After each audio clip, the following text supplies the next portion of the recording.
How to fix link direct open on browser.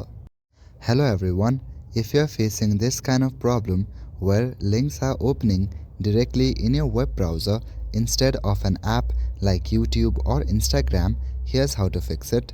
Firstly, open settings on your device. Now in settings, go to the main page and scroll down to the option apps.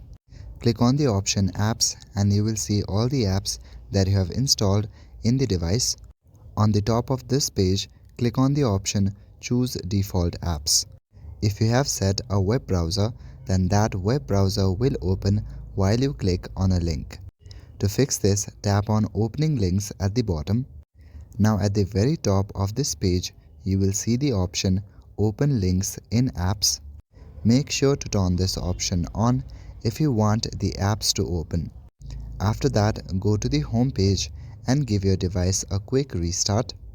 After restarting your device, your problem should be fixed. So that is it for this video. I will see you in the next one. Thank you.